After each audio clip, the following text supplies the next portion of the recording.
Muy buenas tardes a todos. Les damos la bienvenida a este conversatorio donde abordaremos un tema de vital importancia para nuestra sociedad, que es la protección de los derechos constitucionales a través del recurso de amparo, con un enfoque particular en el derecho humano al agua.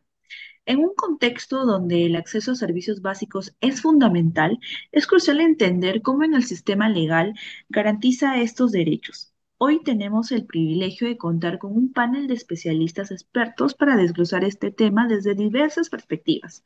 Permítame presentarle a nuestros distinguidos panelistas. Nos acompaña el doctor Cristian Mego, quien es un jurista y especialista en Derecho Constitucional, quien nos ofrecerá una mirada técnica y legal sobre los derechos y el amparo. También tenemos al doctor Stewart Gonza, quien es un filósofo del derecho, y desde la arena de la gestión y la política pública contamos con Carla Pantoja, quien abordará la implementación práctica y los desafíos estatales. Así también contamos con la participación para el análisis académico crítico de la jurisprudencia de la doctora Noelia Salazar. El objetivo de este conversatorio en sí es analizar la importancia de los derechos constitucionales y el rol de amparo como un mecanismo esencial de protección, utilizando casos reales para ilustrar su aplicación y sus desafíos. Para comenzar, es importante tener claro que entendamos por derechos constitucionales que estos no son simples normas escritas, sino también garantías fundamentales reconocidas en nuestra Constitución y que protegen nuestra dignidad como persona. Algunas están expresamente señaladas, tal es el caso del derecho a la vida, a la libertad, y otras, aunque no están redactadas de manera literal, se deducen del espíritu constitucional y tienen igual fuerza. Podemos agruparlos en diferentes bloques, como los derechos civiles y políticos. Dentro de estos tenemos al derecho a la participación ciudadana, al debido proceso. Otro bloque sería los derechos económicos, sociales y culturales, que dentro de esto tenemos el derecho a la salud, por ejemplo, la educación.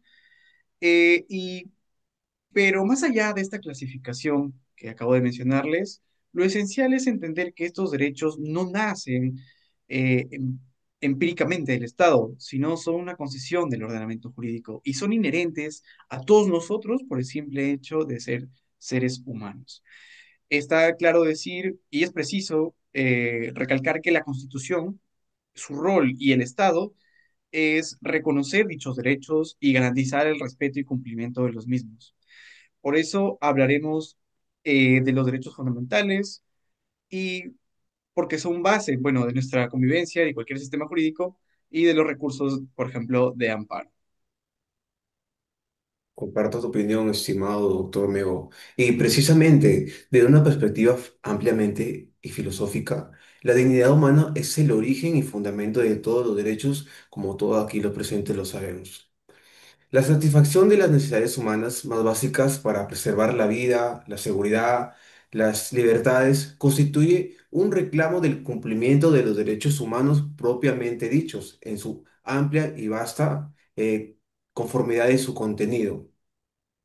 Es un concepto inacabado, ¿no? Que se amplía con cada nuevo requerimiento humano de protección, pero debemos también hacernos ciertas preguntas y cuestionarnos respecto a los derechos que son inherentes al ser humano. Nos podemos cuestionar y preguntarnos, ¿son estos derechos absolutos o pueden ser limitados? ¿Hasta qué punto el Estado puede restringirlos? En este punto, principios como la proporcionalidad, aunque no explícitamente en el contexto del agua, son cruciales para justificar las limitaciones a tales derechos. Hay un dato, mira, y es que en el Perú, para ese entonces, la norma no reconocía, mira, de manera expresa un derecho fundamental al agua potable. El tribunal interpretó que tal posibilidad no se encuentra eludida, ¿no? Se podía hablar quizás de un derecho fundamental al agua como un atributo fundamental, pero que estaba ligado a valores como la dignidad del ser humano y el Estado social democrático. Y esto está establecido en el artículo 3 de la Constitución de nuestro país. Si bien es cierto, todos los argumentos de nuestros panelistas son muy interesantes, entonces nos preguntaríamos, ¿no? Si la dignidad es la fuente de estos derechos y la Constitución los reconoce de diversas formas, ¿qué desafíos surgen cuando estos derechos, especialmente los no expresamente enumerados, como el derecho al agua, se ven vulnerados? Pasemos ahora a cómo nuestro sistema legal busca protegerlos a través del proceso de amparo. Ok. Eh, bueno, para precisar el proceso de amparo es mucho más que un trámite legal. Es una herramienta constitucional de forma urgente y protectora, creada para defender los derechos fundamentales cuando estos han sido amenazados o vulnerados. Precisando esto, su finalidad entonces quedaría clara, que sería restituir de manera inmediata el derecho constitucional afectado.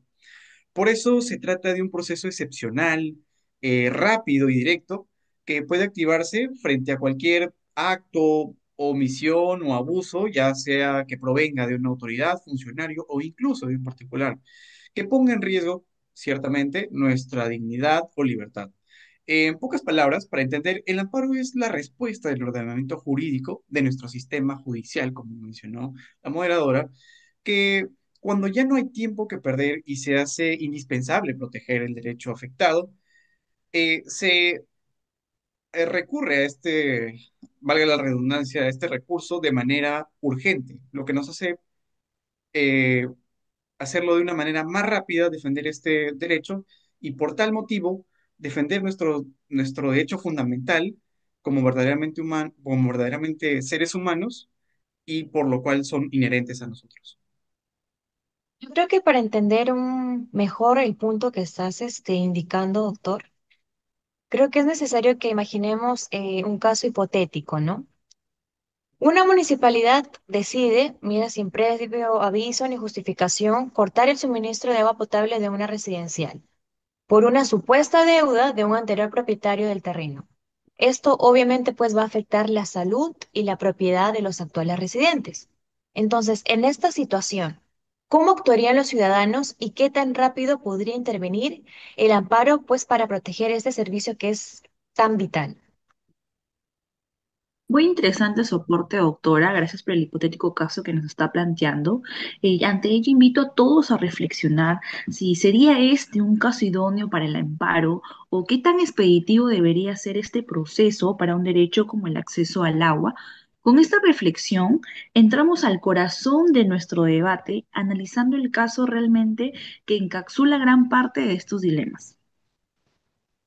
Bien, el caso que vamos a analizar es el expediente 6546-2006 que sucedió aquí en nuestro departamento, en Lambayeque. El caso es del señor César Zúñiga contra la empresa Excel. El señor Zúñiga interpuso una demanda de amparo en septiembre del 2005. Él solicitaba la restitución de sus derechos a la salud y a la propiedad. Él alegaba que se le había privado del servicio de agua en su negocio. Ahora, la particularidad de este caso radica en que Excel se negaba a instalar este servicio debido a una deuda del anterior propietario. A pesar de que la resolución de la SUNAS establece claramente que esta obligación de pago de adeudos por concepto de servicios de saneamiento no puede ser imputada pues al nuevo propietario. Entonces se puede deducir que la reconsideración administrativa fue declarada infundada y una apelación superior estaba pendiente todavía, pues, ¿no? De resolución. Ahora, el Tribunal Constitucional en este caso fue más allá del reclamo específico y se preguntó si existía en realidad un derecho constitucional al agua potable. Aunque no está expresamente reconocido en la Constitución para esa fecha, el tribunal concluyó que sí, que el agua potable pues es un derecho fundamental que en ese entonces pues no estaba enumerado. Y su reconocimiento se encontraba ligado directamente a la dignidad del ser humano y al estado social. También estableció que el derecho al agua potable es de naturaleza prestacional y su concretización va a corresponder fundamentalmente ¿a quién? Al Estado. porque este es un elemento pues básico para la existencia y calidad de vida que nosotros merecemos, y así como otros derechos pues que vienen a ser el derecho a la salud, al trabajo y por supuesto pues al medio ambiente. Claro, ¿no? Y hay que tener en cuenta también lo que está diciendo aquí nuestra docente Noelia. El Tribunal Constitucional en este caso también hace una precisión importante en lo que son los supuestos mínimos que el derecho de agua potable debería o debe de tener, que son tres cosas. El acceso, en primer lugar, ¿por qué? Porque este debe de crear condiciones, ¿no? Para que el recurso en sí esté físicamente cercano y sea económicamente accesible para otros. ¿Por qué? Porque es necesario que no haya discriminación. Es necesario que esto sea tutelado para los más, claro, sea tutelado, tutelándolos, ¿no? A los más vulnerados. Otro punto que también nos hablan aquí es sobre la calidad que se debe tener. Bueno, aquí cuando nos hablan de la calidad hay que asegurar pues las condiciones plenas que tiene que tener como la salubridad y también el mantenimiento, pues, ¿no? Que debe de ser óptimo en los servicios e instalaciones, que evita lo que es la contaminación, ¿no?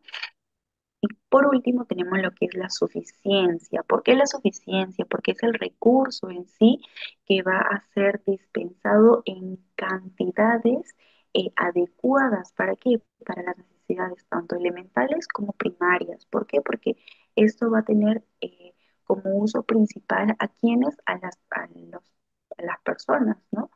Y también a lo que son a la domesticación, ¿no? Como así, mejor dicho, a los usos tanto personales como domésticos. Para eso, también es bueno precisar que es importante la fundamentación sobre qué, sobre el derecho del agua. ¿Por qué? Porque el Tribunal Constitucional aquí nos precisa mucho lo que nos habla que en este caso se declara improcedente, ¿no? ¿Qué caso? El caso mencionado ya por la doctora y docente Noelia, que el caso se declara improcedente a la demanda de la sustracción en sí de lo que es de la materia. Bueno, aquí nos van a argumentar que el reclamo administrativo pues aún está muy pendiente, que vendría a ser como una nueva evaluación que se va dando con las resoluciones, ¿no? Superiores, que nos habla que había de darse declarado pues la nulidad de lo que se va a actuar y de lo que se va a ordenar necesariamente. ¿Por qué? Por la empresa en este caso, porque se va a tener que pronunciar nuevamente. También hay que tener claro que el voto del magistrado aquí González Ojeda establece que en sí los fundamentos se dan desde el inciso 3 al inciso 13, que esta es una sentencia que constituye una doctrina constitucional vinculante a lo que vendría a ser en futuros casos que vendrían a tener algo de similitud, ¿no? En este expediente, en esa sentencia dada. Muy interesante, doctora Carla. Asimismo, quisiera comentar que ese caso es muy enriquecedor y a la misma vez es un caso paradigmático para la filosofía del derecho, ya que muestra cómo los tribunales, ante la ausencia de una formulación explícita en el sentido de que debe estar detallado en una norma jurídica, se ve en la necesidad de interpretar la Constitución a la luz de los principios fundamentales, los cuales están en base a la dignidad humana, para reconocer nuevos derechos, siempre y tanto en beneficio de tal dignidad. El derecho al agua potable, no es un derecho fundamental de carácter natural en el sentido de que es un derecho secundario. No, ese es un derecho inherente a la persona. Además, es una necesidad básica para el ser humano, hay que entender eso. Cabe precisar que el acceso al agua potable es una forma de abonar a la tutela de la dignidad humana, en el sentido que es una condición inexcusable para que todas las personas y todos los ciudadanos que se encuentran dentro de un vínculo social tengan una vida digna de por sí. Claro, es muy importante y justo en la gestión pública, ¿no? Este caso tiene mucho que ver con la responsabilidad fundamental del Estado, porque esto va a garantizar el acceso al agua potable. Justo las resoluciones de las zonas marca una pauta muy clara, la cual nos habla sobre lo que eh, la no imputación de deudas. ¿Por qué? Porque lo que debería de hacer en sí la empresa de Excel y el manual de IWA, perdón, sí, es poder enfatizar lo que son que los estados tengan la obligación en sí de tres cosas importantes, lo que es respetar, proteger y cumplir. ¿Por qué y qué cosa los derechos humanos? Al agua, al saneamiento, ¿no? Esto implica lo que es la realización progresiva en sí sobre el acceso universal de este derecho. Eh, Hay que tener en cuenta que hay que tener una accesibilidad a ello. ¿Por qué? Porque es un criterio clave para qué, para los servicios. No deberían de ser y no deben de ser de manera gratuita, pero sí deben de ser accesibles para todas las personas que tengan bajos ingresos, no sé, tengan algún tipo de vulnerabilidad, ¿no? Pero este acceso debe de ser para todos de una u otra manera. En el caso específico que hemos mencionado, también nos hace una manera de pensar la importancia que este debe de tener en el marco regulatorio. Ojito con esto, ¿por qué? Porque esto debe de asegurar lo que es la accesibilidad a am, a lo que es la accesibilidad más que todo a las tarifas ajustadas y los subsidios que son dirigidos a tales personas, ¿no? Podemos colocar un ejemplo a lo que es al país de Chile y al país de Zambia, ¿no? Que se están yendo por este rubro. Ok. Siguiendo este orden de ideas que han expuesto los especialistas, déjenme comprender y explicar y explayarme de manera de que, de acuerdo al expediente y a las experiencias que han relatado, que en en esa citada jurisprudencia, cuando el Tribunal Constitucional declara la sustracción de la materia, se abre un debate importante sobre la verdadera eficacia del proceso de amparo.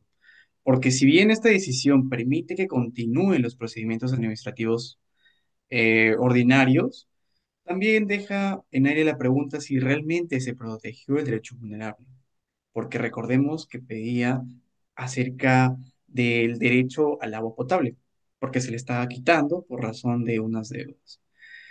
Eh, la emisión de esta jurisprudencia, como también lo mencionaron del voto singular de uno de los magistrados, genera doctrina vinculante. En este caso, representa un avance trascendental, puesto que el tribunal ha dejado un mensaje claro, el cual es el acceso al agua no es un simple servicio público, es un derecho fundamental. Y eso cambia las reglas del juego. A partir de la emisión de la sentencia, tanto los jueces de instancias inferiores como de la propia administración están obligados a tratar el agua con la seriedad y el respeto que merece un derecho humano esencial. Así, aunque el proceso específico se cerró por sustracción de materia, queda como precedente, como hito y como pie para poner al agua como un derecho fundamental. Por lo tanto, el agua en el Perú tiene rango constitucional y debe ser protegido como tal en cualquier futura controversia. Y tomando en cuenta, ¿no?, las aportaciones de todos nuestros especialistas, queda claro que el caso Zúñiga López es un claro ejemplo de la tensión entre la teoría y la práctica de los derechos. A pesar de la contundente fundamentación del derecho al agua y la sustracción de la materia, dejó el caso sin un pronunciamiento de fondo, y esto pues en sí ya nos lleva a nuestra última sesión, que vendría a ser pues las críticas y desafíos del proceso de amparo. Aquí entra a tallar la pregunta, ¿no? ¿Funciona el proceso de amparo como debería? Yo creo que a menudo la urgencia que se le atribuye puede verse quizás pues frustrada por la necesidad de agotar las vías administrativas, o quizás por decisiones como la sustracción de la materia, ¿no? Que posponen una resolución definitiva sobre el fondo. ¿Esto qué va a generar? Esto genera una percepción de ineficacia para el ciudadano que busca pues una tutela rápida y efectiva. Claro, tienes mucha razón, docente Noelia, y con ello, pues dentro de la perspectiva de la política pública, encontramos un desafío que es cómo el Estado en sí va a maximizar sus recursos para poder tener una realización progresiva del derecho del agua. Y hay que tener en cuenta que hay una falta de inversión sobre lo que es la infraestructura de ello. ¿Por qué? Porque con ello trae lo que es la contaminación, hay desigualdades, ¿no?, en el agua, las cuales van a ser como una amenaza constante pues a este derecho. Hay que tener también en cuenta que las prácticas en sí de este servicio, por la falta de pagos, que van a ser particularmente pues sensibles, ¿no? Pues aquí tiene que entrar a tallar lo que es el manual, perdón, de IWA, el cual va a indicar que la desconexión total debe de ser el último recurso. ¿Por qué? Porque solo deberían de ser para casos deliberados que vendrían a tener un incumplimiento amplio, y pues se tiene que hacer una evaluación muy, pero muy cuidadosa, rigurosa, sobre lo que es la capacidad que tiene el cliente a través del pago, o por qué no se logra pagar a tiempo, pues no, pero no debe de ser un corte injustificado, un corte que atañe mucho a la persona, ¿no? Entonces hay que tener una pequeña evaluación de ello. Gracias, doctora Carla. Teniendo en cuenta todos lo expuesto por los doctores especialistas aquí presentes, asimismo el caso del señor Zúñiga y la doctrina vinculante del Tribunal Constitucional, donde menciona y aclara que el derecho al agua es un derecho fundamental. Debemos preguntarnos, ¿no? ¿Cómo garantizar el acceso igualitario? Si bien sabemos la igualdad no es solo cuestión de no discriminación en el papel, sino de asegurar que las políticas y prácticas no generen desigualdades en tal acceso, el cual es el derecho al acceso al agua potable, especialmente para los sectores más vulnerables, los que son los más afectados. Esto implica una garantía ética por parte de los poderes públicos, inicialmente garantizando el agua como un bien para la vida, para la ciudadanía y no solo como un vasto negocio. Ok, precisando las ideas de los demás especialistas, eh, podría mencionarles que las reformas en materia de amparos son urgentes y deben orientarse a precisar con mayor claridad los criterios que determinan su procedencia, sobre todo cuando se trata de los derechos fundamentales, ¿no? Como venimos mencionando, el acceso al agua. Si bien es cierto, como se ha tratado en esta ponencia, en el expediente antes citado, el Tribunal Constitucional, a través de este caso, marcó un hito al establecer una doctrina vinculante que reconocía el agua como un derecho fundamental. eh, y además, lo que se necesita es ahora una legislación sectorial que haga un seguimiento a dicho derecho, que establezca criterios, determinaciones que el Estado deba seguir, puesto que vivimos en un Perú que es muy amplio y a veces no se conoce la realidad del Perú profundo. Es por tanto que debe de enfocarse en los principios constitucionales y los derechos humanos, y que orienten a operadores jurídicos y a los reguladores y también, como no, a las autoridades administrativas a llevar a cabo la preocupación por fomentar, por promover y por hacerle un seguimiento eficaz a la aplicación del derecho al agua potable, puesto que mientras no exista una normativa clara, una concientización de la sociedad de cuidar este elemento vital, la garantía de este derecho sería muy poco si es que lo ponemos en un ámbito social. Por tanto, insto a todas las instancias, valga la redundancia, a todas las a operadores, ya sean jurídicos, empresariales, administrativos, a preocuparse por dicha persecución, por dicho seguimiento, por dicha promoción de este derecho. Muchas gracias, doctor Mego. Y bueno, con todas estas aportaciones de nuestros especialistas, ya llegamos al final, ¿no? Y pues con esto podemos decir que hemos tenido un enriquecedor conversatorio, ya que hemos explorado la naturaleza de los derechos constitucionales, la función del amparo como su guardián y los intrincados detalles del derecho humano al agua, ¿no? Ilustrados, pues, en este caso, con el caso del señor Zúñiga López, ¿no? Los puntos claves que podemos extraer aquí de este conversatorio, pues son la naturaleza fundamental del derecho al agua, incluso si no está explícitamente enumerado, su vínculo inescindible con la dignidad humana y la responsabilidad ineludible del Estado, ¿no? Que es garantizar el acceso, la calidad y la suficiencia de este servicio, ¿no? Y hemos visto, pues, que el amparo es una herramienta poderosa, aunque no está exenta de desafíos procesales y de implementación en la práctica, ¿no? Ante todo esto, pues agradezco enormemente a los exponentes, al doctor Meo, la doctora Carla, la doctora Noelia y al doctor Stewart, ¿no? Por sus valiosas perspectivas, por tomarse el tiempo y también por iluminarnos de este tema tan relevante. Y bueno, también a todos ustedes por su atención, por su participación y esperamos que este debate haya contribuido a una mayor comprensión y reflexión sobre la importancia de nuestros derechos fundamentales y los mecanismos para su defensa, ¿no? Muchas gracias y nos vemos hasta la próxima.